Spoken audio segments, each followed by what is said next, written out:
अब हम लोग बात कर रहे थे कल किसकी, सल्फोनेशन की बात कर लेते हैं। इलेक्ट्रोफिलिक जब जितने भी सब्स्टिट्यूशन थे उसमें हमारा रह गया था सल्फोनेशन। किसी ने कोई मैसेज किया है क्या? कौन भाई? Good afternoon. हाँ, गुड आफ्टरनून आयुष।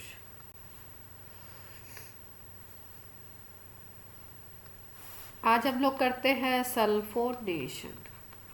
अनुकृति जल्दी से बता दो, नाइट्रेशन में इलेक्ट्रोफाइल कौन सा था?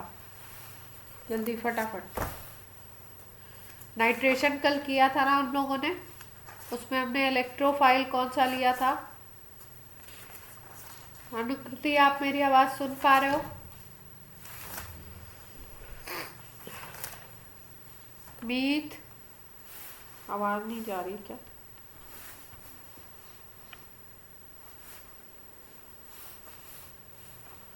मीत, आपको आवाज आ रही है? यस और नो रिप्लाई कीजिए। आ रही है तो मतलब सबको ही आ रही होगी। हाँ, नाइट्रेशन में क्या था?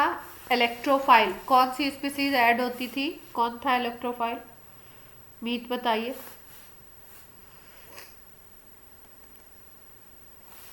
कल ही बताया था ना, आप ऐसे भूल नहीं सकते हैं।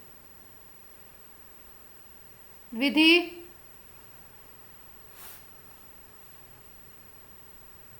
NO2+ था। हाँ, ठीक है। कैसे भूल रहे हैं? कल तो बताया था। कल पढ़ा नहीं था क्या? मीत, अनुकृति, रिप्लाई तो करो।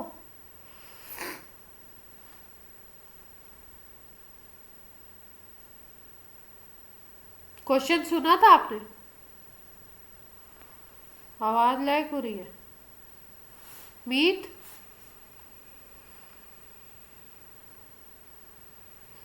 कोई नेटवर्क का कोई इशू आ रहा है क्या? और बच्चे भी बताएं। ये कह रही है, अनुकृति कह रही है कि मैम आवाज लैग हो रही है।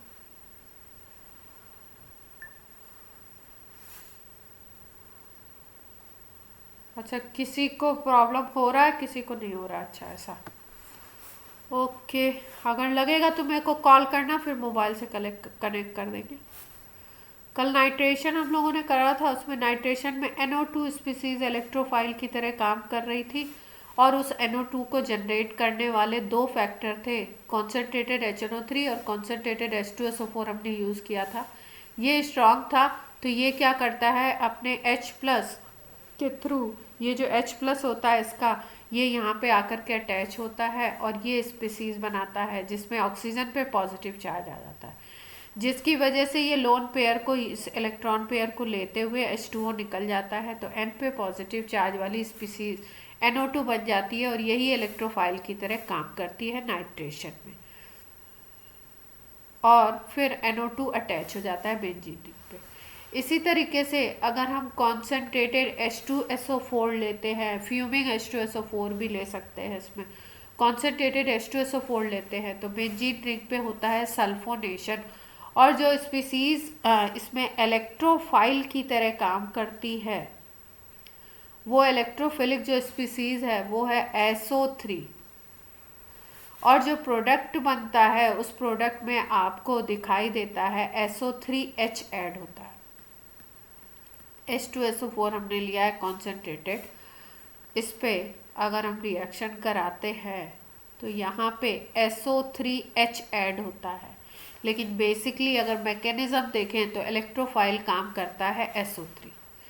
अब ये SO3 सल्फर ट्राईऑक्साइड जो होता है, ये कैसे जनरेट हुआ, इसको हम लोग थोड़ा सा देख लेते हैं।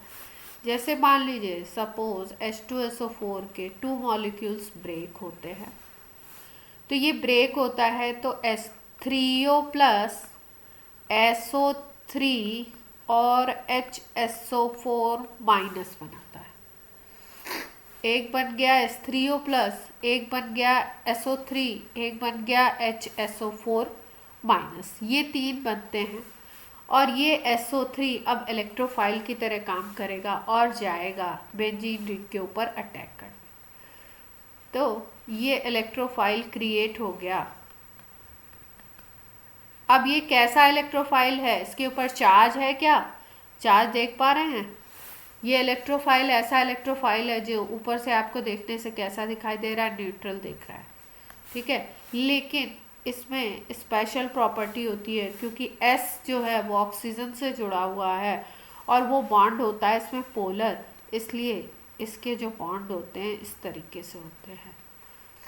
अगर हम बात करें तो इस सल्फर को और ऑक्सीजन को अगर कंपेयर करो तो इस पे निगेटिव चार्ज और इस पे पॉजिटिव चार्ज है। अब इस पे पॉजिटिव चार्ज होगा, इस पे निगेटिव चार्ज होगा, तो इसको आप बाईपोलर इलेक्ट्रोफाइल भी बोल सकते हो। इसमें दो पोल्स डेवलप हो गए। अब जब दो पोल्स डेवलप हो करके इसके ऊपर अटैक करेंगे तो इस पे अटैक करने का एक ही तरीका है, मैंने आपको बताया क्या, ये इलेक्ट्रॉन पेयर कहाँ चले जाएंगे, इधर पे चले जाएंगे और यहाँ पॉजिटिव और यहाँ नेगेटिव क्रिएट हो जाएगा। जब यहाँ नेगेटिव क्रिएट होगा तो इस पे S ये जा करके अटैच होगा और मॉलिक्यूल कैसा बनेगा देखिए। इसके बाद यहाँ पर आकर के S, ये पॉजिटिव खत्म हो गया इसका charge, double bond O, double bond O और ये O माइनस हो जाएगा। इतनी बात समझ आती है?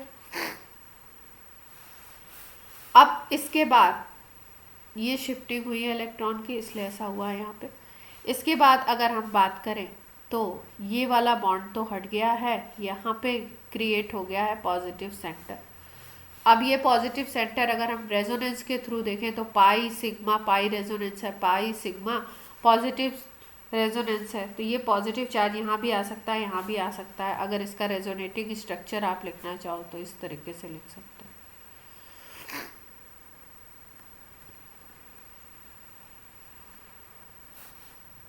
यहाँ तक आप बोल सकते हो कि ये डबल बॉन्ड मूव कर सकते हैं और पॉजिटिव चार्ज यहाँ से यहाँ मूव कर सकता है, यहाँ से यहाँ फिर यहाँ, इस तरीके से आपका ये 1-3-1-3 करके मूव करेगा। ये तो कॉम्प्लेक्स बन गया। अब आगे की प्रोसीडिंग कैसे होगी, क्योंकि हमें पता है कि प्रोडक्ट क्या होना है, प्रोडक्ट होना है SO3H। SO3 तो अटैक करेगा लेकिन प्रोडक्ट होना है ये। तो अब क्या होगा इसमें देखिए, हमारे पास तीन चीज़ें बनी थी। SO3 बना था जिसको हमने काम में ले लिया, अटैच करवा दिया। फिर H3O प्लस बचा हुआ है और HSO4 माइनस बचा हुआ है। अब इसके पास आएगा, इस स्पीसीज के पास आएगा HSO4 माइनस, और ये जो HSO4 माइनस है ये क्या करेगा, ये आपका क्रिएट करेगा। ये कहाँ पे अटैच हो सकता है HSO4 माइनस, किसको लेके निकल सकता है? ये जो कार्बन था, इस कार्बन पे एक हाइड्रोजन भी था ना। अगर ये हाइड्रोजन अपने इलेक्ट्रॉन पेयर को दे दे यहाँ पे, तो इलेक्ट्रॉन पेयर को अगर इधर पे दे देता है तो ये H प्लस के फॉर्म में निकल जाएगा और ये H प्लस HSO4 माइनस से कंबाइन करके H2SO4 बना लेगा। इतनी बात क्लियर होती है? ये H2SO4 बन गया और अब क्या क्रिएट हो गया, अब यहाँ पे जो स्पीसीज क्रिएट हुई वो ये हो गई आपकी। इसको अगर कंबाइंड फॉर्म में ऐसे SO3 माइनस लिख लें। अब क्योंकि ये इलेक्ट्रॉन दे दिया तो यहाँ पे डबल बॉन्ड क्रिएट हो गया। अब देखो जो तीन चीज़ें हमारी बनी थी, SO3 भी यूज़ हो गया, HSO4 माइनस भी यूज़ कर लिया हमने। अब H3O प्लस आ जाएगा पिक्चर में, और ये H3O प्लस जब आएगा तो ये क्या करेगा, ये यहाँ पे H3O प्लस H प्लस दे देगा इसको, और H प्लस जब ये इसको देगा तो यहाँ पे जा कर के अटैच होगा और ये बना लेगा SO3H, और यहाँ पे बन जाएगा H2O। क्लियर हुई बात? इलेक्ट्रोफाइल कौन सा था? SO3। तीन जनरेट हुए थे साथ में, H3O प्लस HSO4 माइनस। सबसे पहले SO3 आया, SO3 ने अटैक किया और जाकर के अटैच हो गया। फिर उसके बाद HSO4 माइनस आया, उसने एक H को एलिमिनेट किया इस कार्बन के और वो H2SO4 बन गया। फिर H2SO4 ये बन गया। उसके बाद जो स्पीसीज हमारी बची उस पर SO3 के एक ऑक्सीजन पे निगेटिव चार्ज है, तो निगेटिव चार्ज फिर H3O प्लस से रिएक्ट करेगा और H3O प्लस से H2O बन जाएगा। H प्लस आपका इससे जाकर के अटैच, H इससे अटैच हो जाएगा और SO3H बन जाएगा। इसको हम बोलते हैं बेंजीन सल्फोनिक एसिड।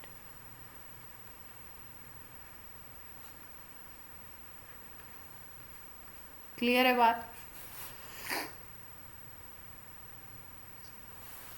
तो ये था सल्फोनेशन का मैकेनिज्म।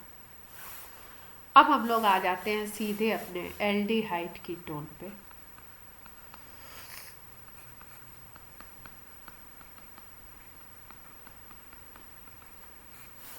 अब जैसे एक क्वेश्चन है एल्डिहाइड कीटोन में ही आपको बताना है कि एक स्ट्रक्चर है, उसका नेम बताना है ना।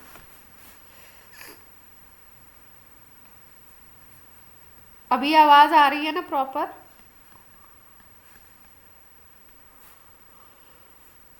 यहाँ पे CH कर देते हैं, यहाँ पे CH। चलो, इसका IUPAC नेम बताना है आपको।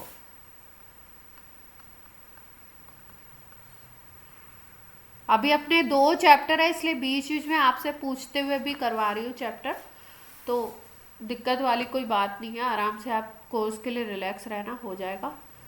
आप बताओ, इसका नाम बता दो IUPAC।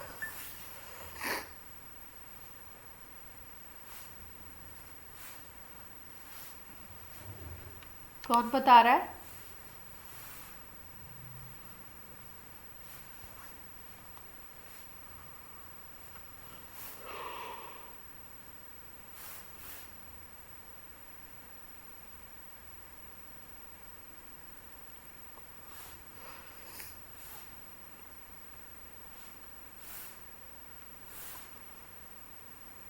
कौन बता रहा है नाम? कोई बता रहा है? एल्डिहाइड दिख रहा है सबको? यस और नो? एल्डिहाइड दिख रहा है, ठीक है। अब ये एल्डिहाइड में एक थोड़ा सा एक स्पेशल केस दिख गया आपको कि आपकी जो कार्बन चेन है, ये मान लो कार्बन चेन है, इस कार्बन चेन पे 3 तरफ से आपके क्या लगे हुए हैं? 3 तरफ से आपके CHO लगे हुए हैं। तो अब आप किसको सब्स्टिट्यूएंट लिखें, किसको कैसे लिखें, ये हमारे थोड़ा सा वो हो गया। तो जो प्रीवियस नॉलेज था या जो प्रीवियस स्टडी थी उसमें हम लोग इसको एक को सब्स्टिट्यूएंट बना देते थे। पुराने उसमें क्या करते थे, एक को सब्स्टिट्यूएंट बना देते थे और बाकी को मेन चेन में ले लेते थे, ठीक है। तो अब मेन चेन में ले लोगे जिसको तो अल लिख दोगे और सब्स्टिट्यूएंट में इसको फॉर्माइल लिखते हैं। तो अगर उस तरीके से हम देखें तो 3 फॉर्माइल पेंटेन, 5 कार्बन है, तो पेंटेन 1,5 डाई एल बोल सकते हैं, ठीक है। क्लियर है बात?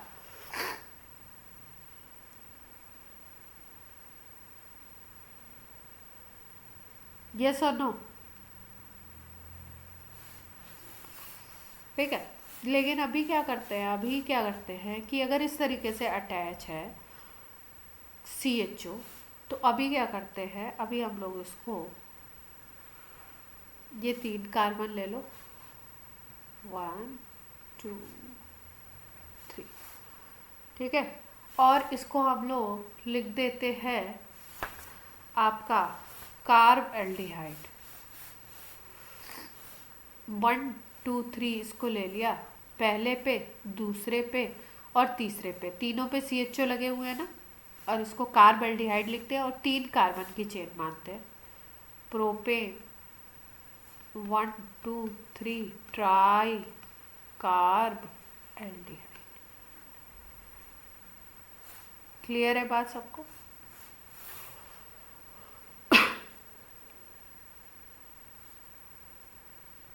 ठीक है। ऐसे ही अगर कार्बोक्सिलिक एसिड लगा हुआ है तो ट्राई कार्बोक्सिलिक एसिड लिख देंगे, या अगर इसी तरीके से चेन में 3 CN लगे हुए हैं तो उनको हम लोग ट्राई कार्बोनाइट्राइल लिख देंगे, ऐसे करके।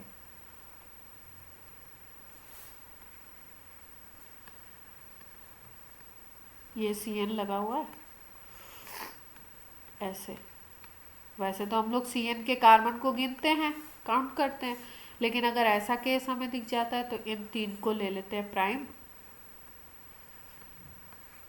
और 1 2 3 प्रोपेन लिख दिया, 1 2 3 ट्राई कार्बो या कार्बोनाइट्राइल लिख देते हैं।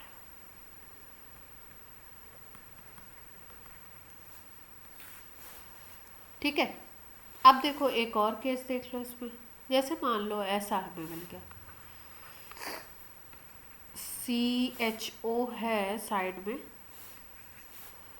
मतलब यहाँ पे अगर देखें हम तो यहाँ पे जो हमारी मेन चेन थी 1 2 3 की, उससे पहले कार्बन से भी CN था, सेकंड से भी था, थर्ड से भी था, उसी मेन चेन के सारे कार्बन से आपके CN लगे हुए थे।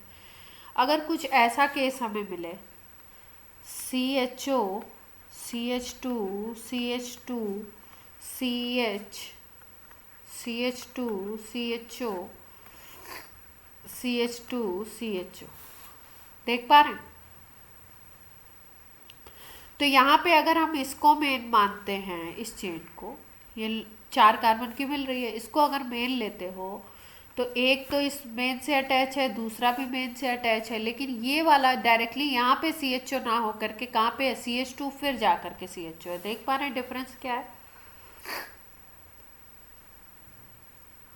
तो ऐसे केसेस में क्या किया जाता है, जब ऐसे केस होते हैं तो ऐसे केसेस में अब इसको हम फॉर्माइल ही लिखेंगे, और इन सब को हम जैसे लिख रहे थे ये प्रीवियस वाले में आपके अल करके, उस तरीके से हम इसको लेंगे। तो इसको फॉर्माइल लिखना है और इसको पूरे को मेन चेन मान लेनी है। तो कैसे करेंगे हम, देखो पहले मेन चेन का लिख देते हैं, 1 2 3 4 5 6। अगर इधर से करते तो ये 4 पे आ जाता ये वाला ग्रुप, तो इसको हमने नहीं लिया। तो यहाँ पे हमारा अल कितने पे आ गया, अगर हम देखें तो हेक्सेन 1,6 डाई अल आ गया। इतनी बात क्लियर है सबको? ठीक। अब देखो, अब यहाँ पे CH2 CHO है तो ये पूरा सब्स्टिट्यूएंट बन गया। तो अब इस सब्स्टिट्यूएंट का हम नाम क्या लिखें? अगर CH3 होता तो हम क्या नाम लिखते, मिथाइल लिखते। इतनी बात सबको समझ आती है? इस CH3 के एक H को हटा के CHO लगा दिया गया है, तो इसका जो नाम दिया जाता है वो लिखा जाता है। अब ये CHO लग गया, इसको रिप्लेस करके, तो मिथाइल में रिप्लेसमेंट हुआ है तो इसको लिख देते हैं फॉर्माइल मिथाइल। अब इसको फॉर्माइल मिथाइल लिखना है तो लिख देंगे, और किस पोजीशन पे है, थर्ड पोजीशन पे है, तो इसको लिखेंगे third formyl methyl hexane 1,6 dial, ये हो जाएगा ना। क्लियर हो गई बात? तो तीनों में डिफरेंस क्या था? अगर आपके तीनों के तीनों स्ट्रेट चेन में ना मिले, ठीक है, और जो तीसरा वाला है वो डायरेक्टली अटैच है इस स्ट्रेट चेन से, तब हमें क्या करना पड़ता है, तब हमको तीनों को कार्बल्डिहाइड या कार्बोक्सिलिक एसिड इस तरीके से करके लिखना पड़ता है, और उसमें जो चेन लेते हैं वो आपकी ये बीच वाली ये ली जाएगी, ये वाले ये चेन में काउंट नहीं होंगे। लेकिन अगर कोई ऐसा तीसरा वाला हमें मिलता है जिसमें जो डायरेक्टली इस चेन से, इस 4 से अटैच नहीं है, इनडायरेक्टली अटैच है, वही सेम ग्रुप, तब हम लोग क्या करते हैं, तब हम लोग पूरी लॉन्गेस्ट चेन जहाँ से मिलती है उसमें 2 को इंक्लूड करते हुए लॉन्गेस्ट चेन बनाते हैं, और तीसरे को हम लोग सब्स्टिट्यूएंट की तरह ट्रीट करते हैं। क्लियर हो गई? अब कर लेंगे इस तरीके का कुछ आएगा तो।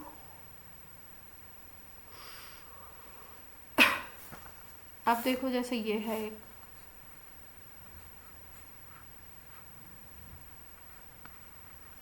ऐसे लिखा हुआ आपका ये, इसका क्या नाम लिखेंगे?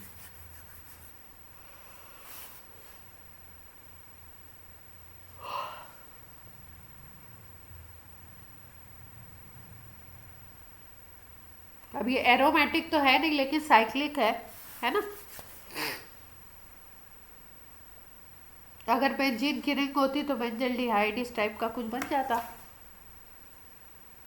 ठीक है, तो अब ऐसे केसेस में भी ऐसे ही लिखना पड़ता है। ये साइक्लोहेक्सेन है,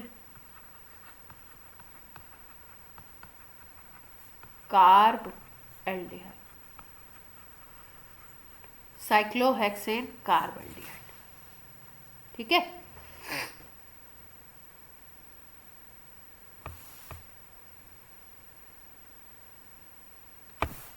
अब देखिए, अब आते हैं हम एल्डिहाइड कीटोन पे। तो अब हमें करना है कुछ ऐसे मेथड्स जिससे हमको कीटोन बनाने हैं बस।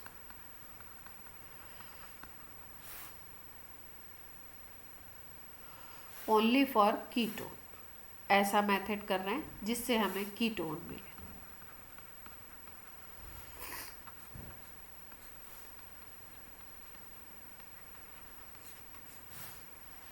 अब इसमें क्या करना है हमें, एक मेथड है जिसमें हम एसिड हैलाइड को ले लो, बेसिकली एसिड क्लोराइड ले लेते हैं, उसको ट्रीट कर देते हैं डाई एल्काइल कैडमियम के साथ। डाई एल्काइल कैडमियम का फॉर्मूला क्या होगा, कोई बताएगा? डाई एल्काइल कैडमियम का फॉर्मूला क्या हो सकता है? एसिड हैलाइड तो हो गया, मान लो आप RCOCl ले लेते हो। ठीक है, डाई एल्काइल कैडमियम होता है, दो एल्काइल हो गए तो R2 मान लो, R डैश ले लो, R2-CD, ये बन गया आपका डाई एल्काइल कैडमियम। इसकी रिएक्शन कराएंगे और कीटोन बनाएंगे। कीटोन बनता कैसे है? कीटोन बनता है, इसके 2 मॉलिक्यूल्स ले लें अगर हम लोग, तो ये जो इसका की पॉइंट याद रखना है कि इसके 2 मॉलिक्यूल्स लेकर के ये CdCl2 बनाएगा। तो ये CD, एक कैडमियम इसके 2 Cl को कैप्चर करके CdCl2 बना लेगा, और बाकी यहाँ पे 2RCO आपको मिल रहे हैं यहाँ से, और 2R ग्रुप यहाँ से मिल रहे हैं, ये मिलके बना लेंगे आपके कीटो, 2 मॉलिक्यूल। क्लियर है बात?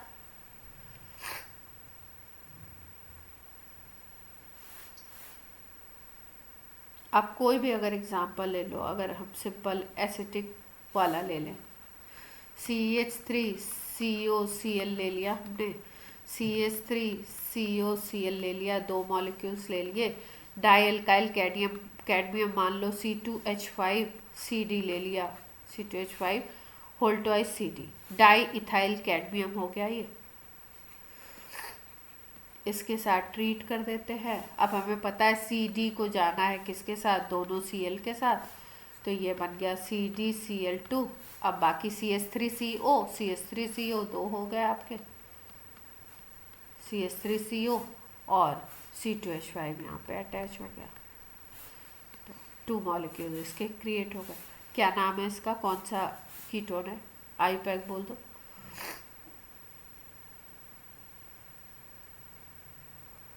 IPAC नेम बोल दीजिए इसका।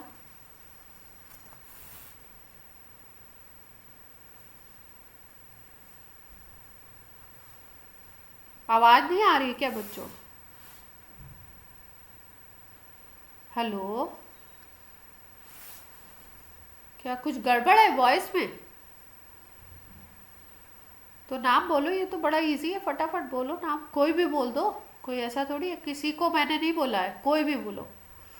जब नाम लेके बोलूँगी तब कोई बोलेगा, अभी तो कोई भी बोल सकता। अरे भाई, कीटोन बना रहे हैं, इथेनोएट क्यों नाम लिख रहे हो? कीटोन का नाम तो ओन होता है ना, ब्यूटेनोन 2 हो जाएगा ना भाई, 1 कार्बन 2 कार्बन, यहाँ पे 2 तो 4 हो गए, 4 कार्बन हो गए, तो आपका नाम ब्यूटेनोन 2 हो गया ना। कीटोन प्रिपेयर कर रहे हैं। ठीक है, अब इस प्रोसेस में अगर हम लोग ले लेते हैं, सपोज ये वाले प्रोसेस में हमने ले लिया ग्रिग्नार्ड रिएजेंट, मान लो ले लिया,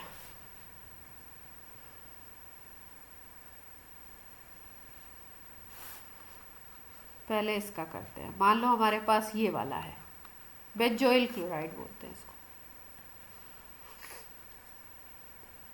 ये दो ले लेंगे, और यहाँ पे ले लें डाईमिथाइल कैडमियम। तो वही सिंपल कहानी वही होनी है, CdCl2, और आपके क्या बन गए, एक आपका ये है, इसके ऊपर CO ग्रुप है, और यहाँ पे CH3 अटैच हो जाएगा, 2 मॉलिक्यूल्स बन जाएंगे। इसको बोलते हैं हम लोग एसीटोफिनोन या फिनाइल मिथाइल कीटोन भी बोल सकते हैं, बोल सकते हैं। ये बन गया। अब देखो, अगर इस रिएक्शन को हम देखें, if we take Grignard reagent in presence in place of dialkyl cadmium, ये जो डाईअल्काइल कैडमियम लिया है, इसकी जगह पे अगर हम ग्रिग्नार्ड रिएजेंट ले लें तो देखते हैं क्या होता है। RCOCl है, इस पे ग्रिग्नार्ड रिएजेंट की रिएक्शन करवाते हैं, RMgX ले लिया। अब RMgX ले लिया तो ये R डैश है, ये RCO है, ये मिलकर के बना लेगा RCO R डैश कीटोन, और ये बना लेगा MgXCl, ये बन जाएगा। तो इससे भी कीटोन बन सकता है। ठीक है, लेकिन ये मेथड हम लोग यूज़ नहीं करते हैं। ये यूज़ इसलिए नहीं करते हैं, this is not used for preparation of ketone.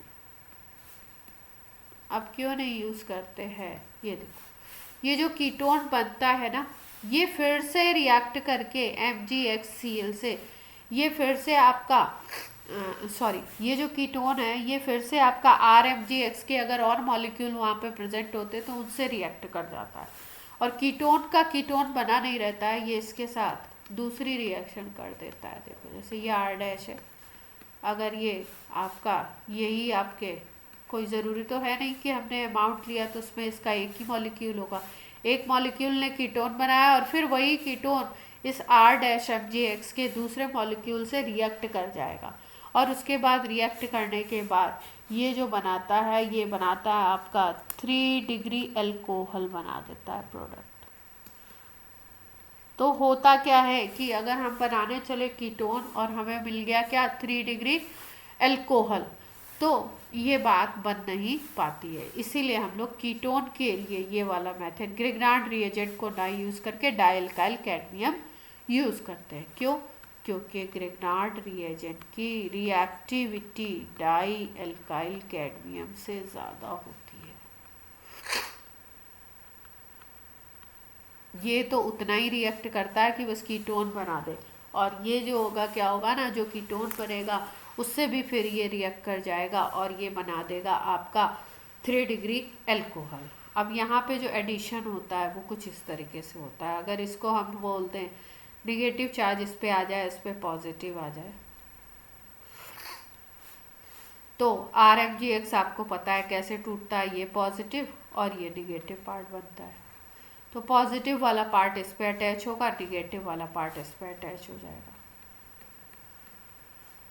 ये सिंगल बॉन्ड हो गया है, यहाँ पे OMgX बन जाएगा और यहाँ पे R डैश एक और अटैच हो जाएगा। देख पा रहे हैं? इसके बाद इसमें एसिडिक मीडियम होता है, तो ये जो MgX है ये इसके OH को लेकर के अलग हो जाता है और H यहाँ पे अटैच हो जाता है, तो अपना 3 डिग्री अल्कोहल बन जाएगा। एक जगह यहाँ पे R था, एक R डैश और यहाँ पे बन जाएगा OH।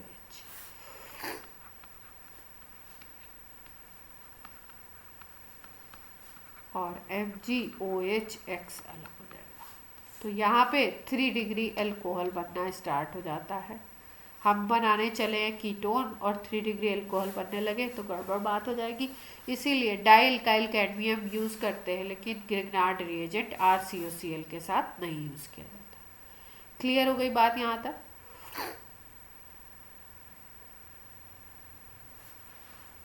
अब कीटोन को बनाने का एक और मेथड है जिसको हम लोग बोलते हैं ओपन एयर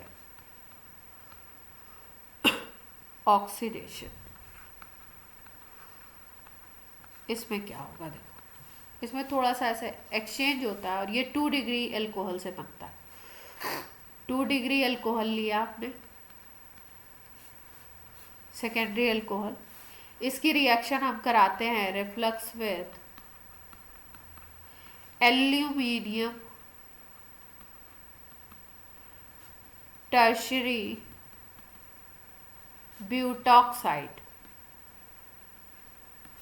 ALT ब्यूटॉक्साइड, कहीं कहीं पे ऐसे भी लिखा रहता है ALT ब्यूटॉक्साइड, ऐसे भी लिख सकते हैं। फॉर्मूला अगर हम देखें तो ये क्या हो सकता है, CH3 होल थ्राइस CO, ये हो गया एल्युमिनियम टर्शरी ब्यूटॉक्साइड। इसको हम लोग लेते हैं इन एक्सेस ऑफ, रिएजेंट क्या है, एल्युमिनियम टर्शरी ब्यूटॉक्साइड है, in excess of acetone. Acetone यहाँ पे मीडियम की तरह काम करेगा। 2 डिग्री अल्कोहल को ट्रीट करेंगे इसके साथ, तब हमें मिलेगा जाकर के क्या, कीटोन। अब कैसे होता है रिएक्शन देखिए, यहाँ पे आपका जैसे मान लीजिए हमारे पास ये अल्कोहल है 2 डिग्री, इसको एसीटोन मीडियम में ट्रीट कर रहे हैं हम लोग एल्युमिनियम टी ब्यूटॉक्साइड के साथ।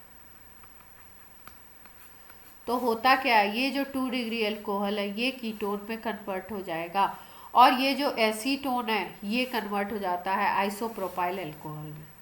तो ये R C double bond OR, यहाँ पे तो ये कन्वर्ट हो गया कीटोन में, और ये जो एसीटोन हमने लिया था मीडियम के फॉर्म में वो कन्वर्ट हो जाता है आपका अल्कोहल में।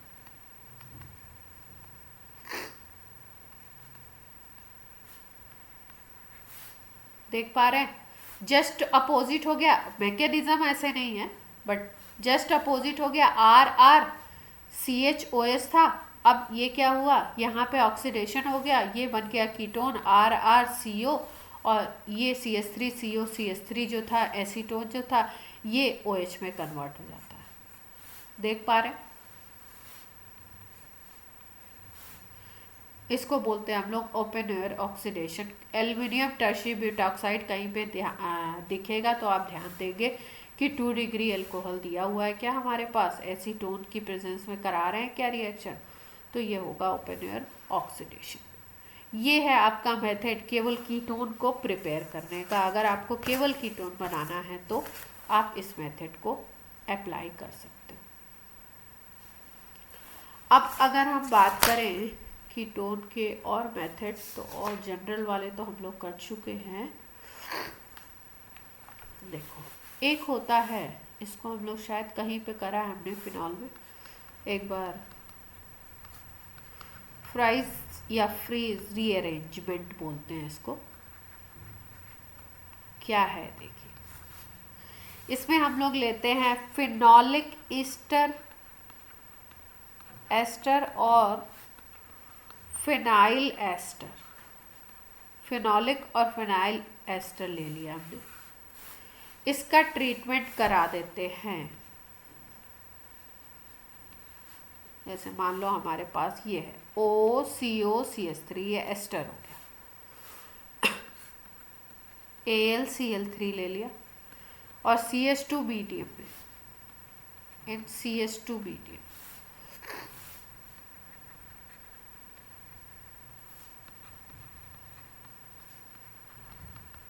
इससे जब ट्रीट कराते हैं तो इस मॉलिक्यूल में क्या होता है, रीअरेंजमेंट हो जाता है।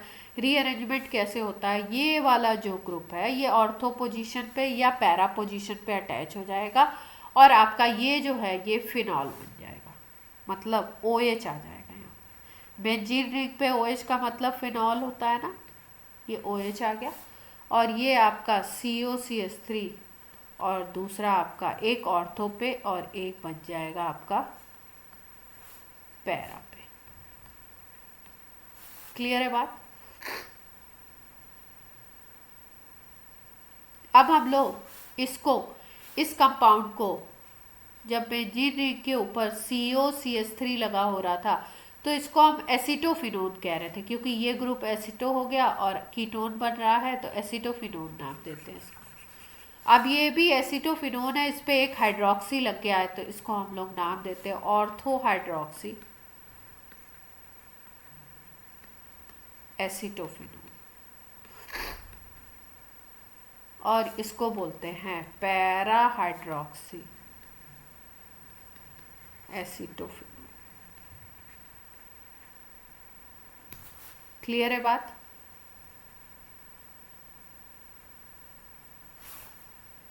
एक है ऑर्थो हाइड्रोक्सी, एक है पैरा। ठीक है, अब इसमें एक पॉइंट और याद रखेंगे, फ्राइज रीअरेंजमेंट में जो पैरा वाला होता है ना वो लो टेम्परेचर पे डोमिनेट करता है, मतलब मेजर होगा, और जो ऑर्थो वाला होगा वो हाई पे होगा।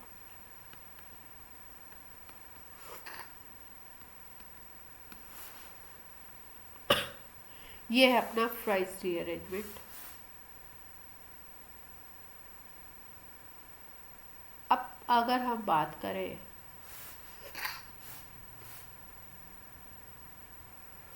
एल्डिहाइड और कीटोन के मेजर जो मेथड्स थे वो हमारे हो गए। अब अगर हम लोग बात करें इनके प्रॉपर्टीज़ की तो कैसे कैसे प्रॉपर्टीज़ इसमें शो होंगी उसकी बात कर लेते हैं। कितने तरीके के रिएक्शन ये शो कर सकता है फिज़िकल में, क्या किसका मेल्टिंग पॉइंट ज़्यादा किसका कम।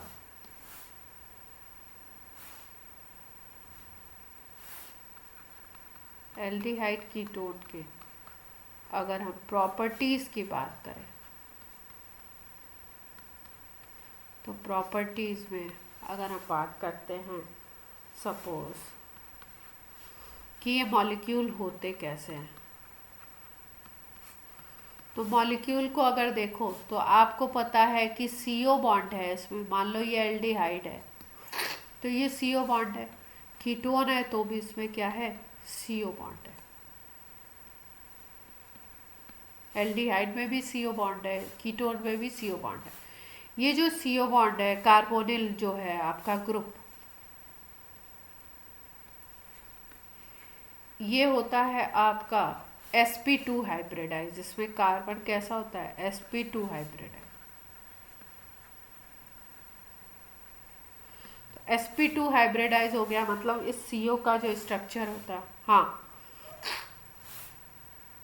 बोलो प्रणय, मुझे वॉइस लैग हो रही है इसीलिए किसी का ना अब वो नहीं हो रहा है। एक सेकंड मैं इसको कनेक्ट कर देती हूँ आपके हॉटस्पॉट से।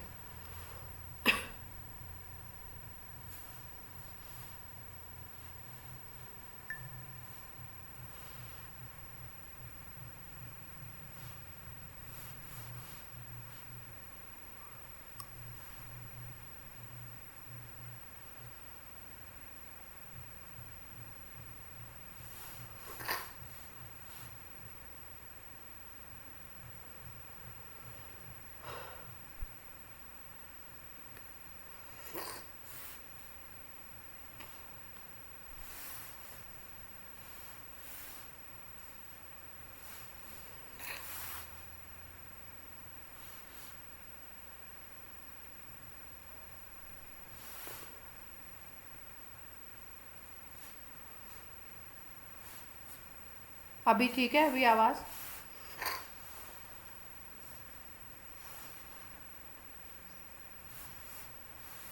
तो इसका जो कार्बोनिल ग्रुप है ये, क्योंकि ये sp2 हाइब्रिडाइज है ये कार्बन, तो sp2 हाइब्रिडाइज का स्ट्रक्चर कैसा होता है, प्लेनर होता है, आपको पता है। तो स्ट्रक्चर इसका कैसा होगा, प्लेनर होगा। अब ये जो प्लेनर स्ट्रक्चर है, और दूसरी चीज इसमें कुछ पोलर कैरेक्टर भी होंगे। पोलर कैरेक्टर क्यों हैं, क्योंकि कार्बन ऑक्सीजन से अटैच है, देख पा रहे हैं आप लोग। तो यहाँ पे अगर हम देखें तो इस पे नेगेटिव चार्ज डेवलप हो सकता है इस ऑक्सीजन पे, और कार्बन पे कैसा चार्ज डेवलप हो सकता है, पॉजिटिव। तो अगर हम लोग देखें तो कोई अगर इसके पास न्यूक्लियोफाइल आए, तो न्यूक्लियोफाइल आएगा तो उसके पास इलेक्ट्रॉन होते हैं, तो वो कहाँ पे अटैच होगा, पॉजिटिव पे अटैच होगा। तो ये न्यूक्लियोफिलिक एडिशन भी कर सकता है। रिएक्शन कई तरीके के करता है, बट मेजर जो इसकी बहुत जो देखी जाती है वो देखी जाती है न्यूक्लियोफिलिक एडिशन।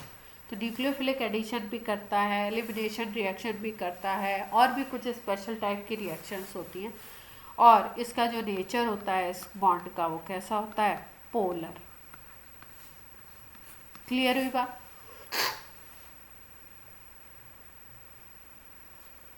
अब अगर हम लोग किसी एल्डिहाइड और किसी कीटोन की बात करें, और दोनों अगर आइसोमर हो, सपोज एक दूसरे के आइसोमर्स हों, आइसोमर्स का मतलब हो गया मॉलिक्यूलर फॉर्मूला तो सेम ही हो जाएगा, तो मॉलिक्यूलर वेट क्या हो जाएगा, सेम हो जाएगा। अगर कोई एल्डिहाइड किसी कीटोन के क्या है आपका आइसोमर है, तो आइसोमर का मतलब है कि उसका मॉलिक्यूलर फॉर्मूला सेम है। सपोज मान लो ऐसे ले लिया आपने CH3 CH2 CH ऐसे ले लिया, और दूसरा हमने ले लिया CH3 CH3 C double bond O, ये तो एसीटोन है, general name is acetone and IUPAC name is propanone 2। Second carbon पे है ना कीटोन, देख पा रहे हैं, ऐसे चेन हो जाएगी। ये एल्डिहाइड है, C डबल बॉन्ड O और H भी है, तो CHO हो गया, तो एल्डिहाइड है। तो अब आपका 1 2 3 इसका क्या नाम हो गया, प्रोपेनल। ठीक है। अब इन दोनों को अगर देखा जाए तो इसमें अगर हम कंपेयर करें कि भाई किसका किस में पोलर कैरेक्टर ज़्यादा होगा, किस में पोलर कैरेक्टर कम होगा, तो यहाँ पे अगर हम देखें तो ये जो कंपाउंड है, जो एल्डिहाइड है आपका और जो कीटोन है, इन दोनों में हमें बेसिक डिफरेंस क्या देखने को मिल रहा है कि यहाँ पे एक ही एल्काइल ग्रुप लगा हुआ है जो यहाँ पे इलेक्ट्रॉन को भेज रहा है। ठीक है, पोलर तो होगा ही, एल्काइल ग्रुप यहाँ पे एक तरफ से इलेक्ट्रॉन को सेंड कर रहा है, मतलब रिपेल कर रहा है। यहाँ पे अगर हम देखें तो दो तरफ से दो एल्काइल ग्रुप इसको इलेक्ट्रॉन को यहाँ पे रिपेल कर रहा है। तो जहाँ पे ये डबल लगे होते हैं ना, यहाँ पे पोलर कैरेक्टर ज़्यादा डेवलप हो जाता है।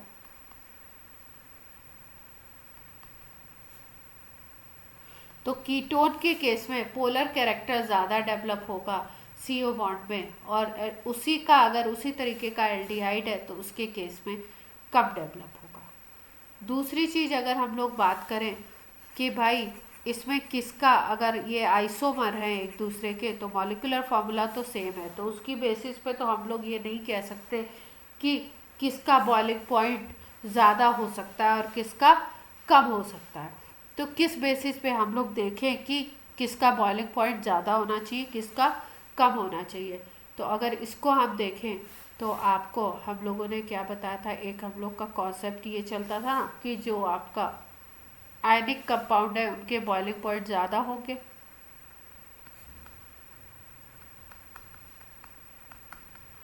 अगर कंपैरेटिव उसके हैं मॉलिक्यूलर वेट के हैं, तो आयनिक कंपाउंड का बॉइलिंग पॉइंट ज़्यादा होगा, और कहीं कोवलेंट बॉन्ड है तो बॉइलिंग पॉइंट कम होगा।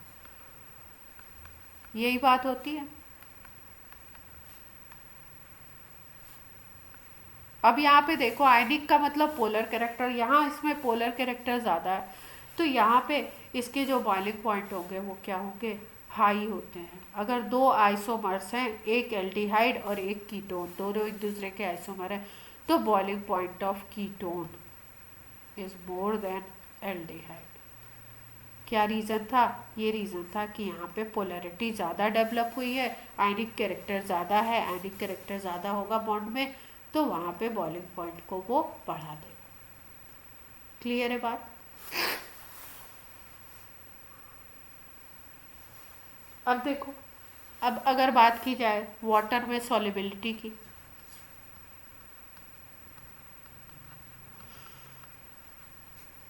तो कोई भी चीज़ वाटर में सॉल्युबल है, एक तो वो पोल्स में डेवलप हो, उसमें पोल्स डेवलप हो, जिसकी बात हम लोग की बॉन्डिंग में करते हैं, लाइक डिजॉल्व लाइक, ये बात करते हैं ना। लेकिन अगर हम ऑर्गेनिक कंपाउंड की बात करें तो ये इस तरीके से सेम चीज़ नहीं चलती है। ऑर्गेनिक ज़्यादातर ऑर्गेनिक सॉल्वेंट में डिज़ोल्व होते हैं, इसमें डिज़ोल्व ये नहीं होते। तो अगर हम देखें तो भाई जैसे मान लो कि हमने ले लिया कार्बोनिल ग्रुप, ये है अपना, ठीक है, ये एल्डिहाइड हो या कीटोन हो। अब इसको हमें वाटर में डिज़ोल्व करना है, तो वाटर को अगर देखो तो वाटर में भी दो पोल्स डेवलप होते हैं, आपको पता है। यहाँ पे पॉजिटिव होता है, यहाँ पे निगेटिव, यहाँ पे पॉजिटिव होता है, यही तो होता है। यहाँ पे अगर देखो तो यहाँ निगेटिव, यहाँ पॉजिटिव, इस तरीके से पोल्स डेवलप है। अगर हम देखें तो ये हाइड्रोजन जब इसमें वाटर में डिज़ोल्व किया जाता है तो ये हाइड्रोजन इस ऑक्सीजन के बीच में आ गया, तो यहाँ पे हाइड्रोजन बॉन्डिंग हो जाती है, इसके बीच में और इसके बीच में हाइड्रोजन बॉन्डिंग हो जाती है। इसी तरीके से अगर यहाँ पे दूसरा CO आ गया तो यहाँ पे भी ये ऑक्सीजन इस ऑक्सीजन के बीच में ये हाइड्रोजन आ जाएगा, तो यहाँ पे भी हाइड्रोजन बॉन्डिंग आ जाएगी। तो इसका मतलब अगर हम बात करें कि एल्डिहाइड और कीटोन की बात कर लो तो ये वाटर सॉल्युबल होते हैं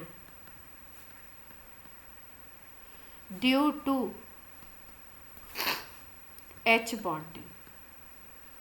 लेकिन ये फंडा भी लगभग 4 कार्बन तक चलता है, अप टू 4 कार्बन, इसके आगे नहीं चलता है। इसके आगे चेन बड़ी हो जाती है तो उस तरीके से हाइड्रोजन बॉन्डिंग नहीं हो पाएगी और ये वाटर में सॉल्युबल नहीं हो। क्लियर है बात यहाँ तक की?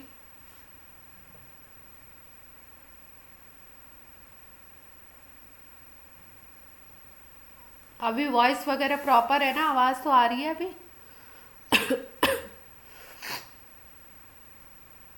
अब ये तो बात हो गई इसकी। अगर हम लोग सपोज कुछ ऐसे कंपाउंड लेते हैं, जैसे मान लो ये CH3 CH2 CH2 CH3 लिया हमने, ये ब्यूटेन है।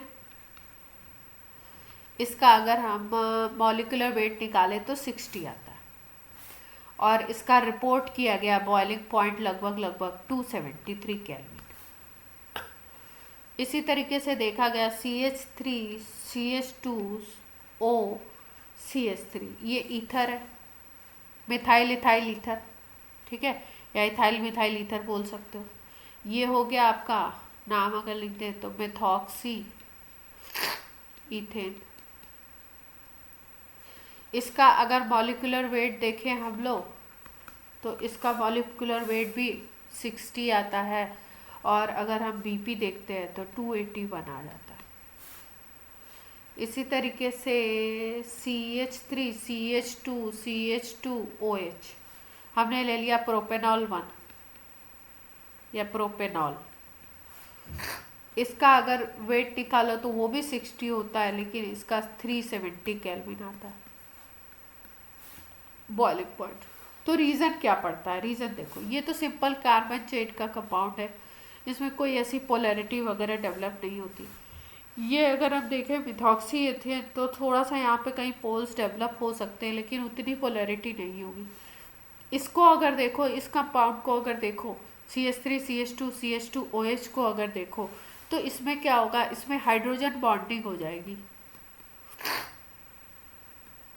और H बॉन्डिंग हो जाएगी, जिसकी वजह से क्या होगा, एसोसिएशन हो जाएगा मॉलिक्यूल्स का। और अगर मॉलिक्यूल्स का एसोसिएशन हो जाता है तो आपको पता है मॉलिक्यूल बल्की हो जाता है, बड़ा हो जाता है, और बल्की हो जाएगा तो बॉइलिंग पॉइंट अपने आप हाई हो जाएगा। क्लियर है बात? एक और देखा गया, जैसे आपका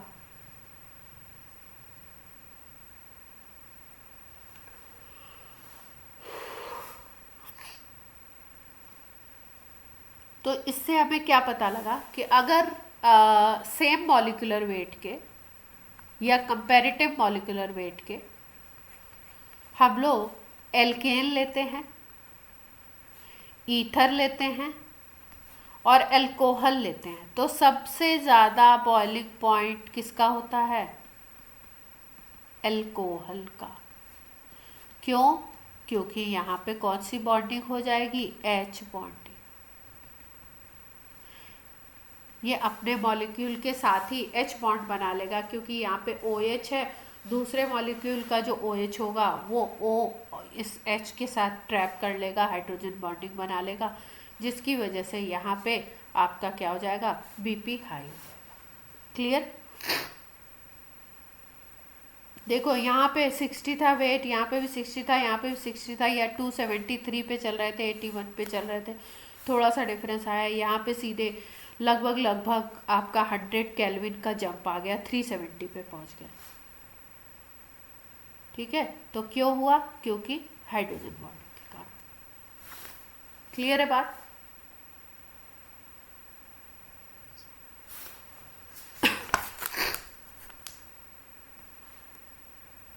अब देखो हम लोग थोड़ा सा स्टार्ट कर देते हैं। रिएक्शन तो कई तरीके के शो करेगा अगर केमिकल रिएक्शन की बात करें तो। एक जो टाइप है वो है आपका न्यूक्लियोफिलिक एडिशन रिएक्शन। क्या होना है? न्यूक्लियोफाइल को अटैच होना है। ठीक है, तो कैसे कैसे होता है, पहले थोड़ा सा मैकेनिज्म हल्का सा समझ लेते हैं। जैसे मान लो ये है अपना, ठीक, ये sp2 प्लेनर Cu है, एल्डिहाइड हो या कीटोन हो, ये ग्रुप तो होना ही है। इसके ऊपर मान लो कोई आता है न्यूक्लियोफाइल अटैक करने। सपोज मान लो आ गया कोई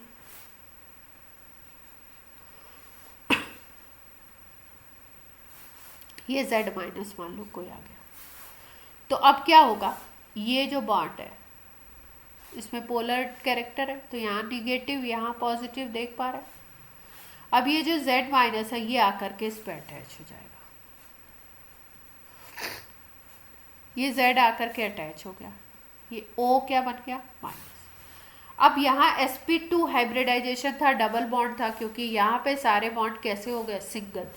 तो अब ये स्पीसीज जो इंटरमीडिएट बनता है ये क्या बनता है? टेट्राहेड्रल बन जाता है, और ये होता है sp3 हाइब्रिडाइज, क्योंकि सारे के सारे सिग्मा बॉन्ड बन जाते हैं।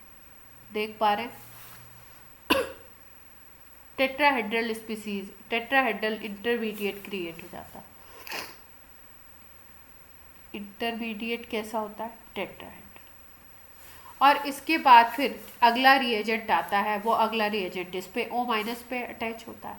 देखो जब भी इस तरीके से एडिशन हो रहा है, न्यूक्लियोफिलिक एडिशन हो या इलेक्ट्रोफिलिक एडिशन हो, दोनों में दोनों अटैच होते हैं।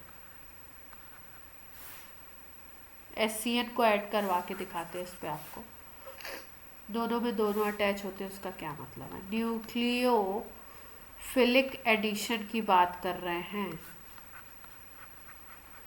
तो अटैच आपका निगेटिव स्पीसीज भी होगी और पॉजिटिव स्पीसीज भी होती है। पहले अटैच होता है न्यूक्लियोफाइल,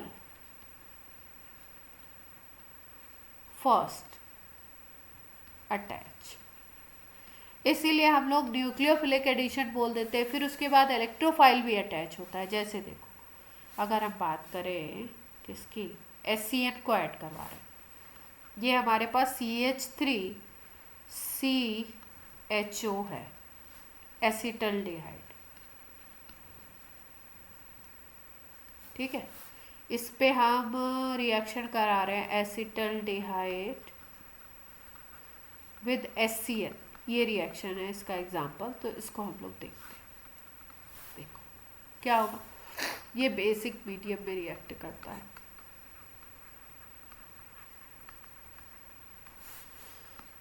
SCN की रिएक्शन होनी है बेसिक मीडियम में। ठीक है, तो सबसे पहले क्या होता है, ये जो HCN है यहाँ पे तो ये पोलैरिटी क्रिएट होगी, यहाँ निगेटिव यहाँ पे पॉजिटिव, ये पोल्स बने हुए ऑलरेडी। HCN है आपका, ये जो HCN है ये OH माइनस से अटैच होगा और ये बना लेगा H2O और यहाँ पे Cn माइनस को फ्री कर देगा। अब ये जो Cn माइनस है ये जा कर के अटैक करेगा, ये आपका हो गया न्यूक्लियोफाइल। अब ये पॉजिटिव सेंटर पे जाके अटैक करेगा, कैसे,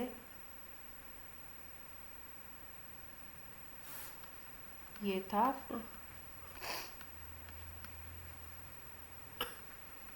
ये निगेटिव ये पॉजिटिव, इस पे अब Cn माइनस आकर के अटैच होगा इस वाले पे, क्या डेवलप हो जाएगा, यहाँ पे Cn आ गया, यहाँ पे तो सिंगल बॉन्ड ही है, यहाँ पे O माइनस है। अब क्या होगा, HCN में दो पार्ट थे ना, एक ये Cn माइनस था और एक आपका H प्लस था, ये वाला पार्ट तो बचा हुआ है, H प्लस आपका H प्लस मिल जाएगा इसको। अब H प्लस दोबारा सेकेंड स्टेप में अटैच होगा, सेकेंड स्टेप में अटैच होगा तो ये H प्लस इसके पास जाएगा,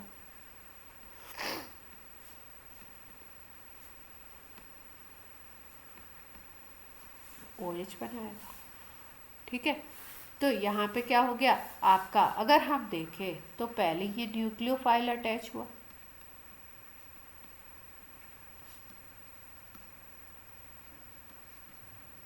इसीलिए इसको हमने न्यूक्लियोफिलिक एडिशन बोला। लेकिन अगर दूसरी बार में देखो तो H प्लस भी अटैच हो रहा है, तो ये तो इलेक्ट्रोफाइल है ना, तो इसका क्या मतलब है, न्यूक्लियोफिलिक एडिशन या इलेक्ट्रोफिलिक एडिशन किस बेसिस पे बोलते हैं, कौन पहले अटैच हो रहा है। अगर न्यूक्लियोफाइल पहले जाके अटैच होता है तो न्यूक्लियोफिलिक एडिशन बोलते हैं, और यही स्टेप इसका RDS होता है, rate determining step, slowest step होता है। क्लियर हो रही है बात, ये क्या बन गया, एडक्ट बन गया, यस और नो। अब जब HCN से रिएक्शन होता है तो जो कंपाउंड बनते हैं उनका नाम देते हैं हम लोग साइनोहाइड्रिन। जैसे मान लो आपका एसिटल्डिहाइड से रिएक्ट किया था तो ये जो एडक्ट बना इसको बोलेंगे एसिटल्डिहाइड साइनोहाइड्रिन। अगर ये करता रिएक्ट आपका कीटोन से तो वहाँ पे क्या बन जाता, एसीटोन साइनोहाइड्रिन। जैसे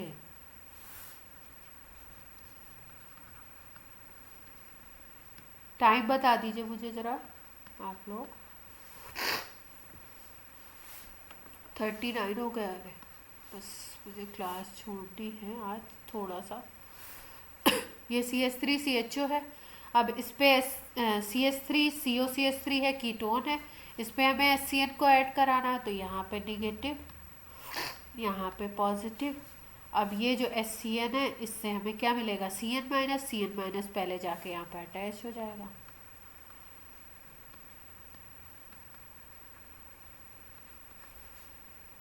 ये इस पे जा कर के अटैच हो जाएगा और यहाँ पे आ जाएगा आपका O माइनस। अब H प्लस अटैच होगा,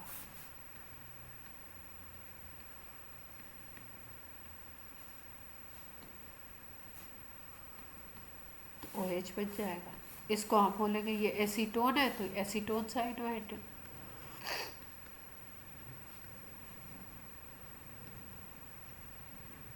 क्लियर हो गई बात। तो आज की क्लास हम लोग यहीं पे ऑफ करते हैं, अब कल और हम लोग करेंगे इसके प्रॉपर्टीज। ठीक है बच्चा पार्टी, चलिए बच्चों बाय बाय।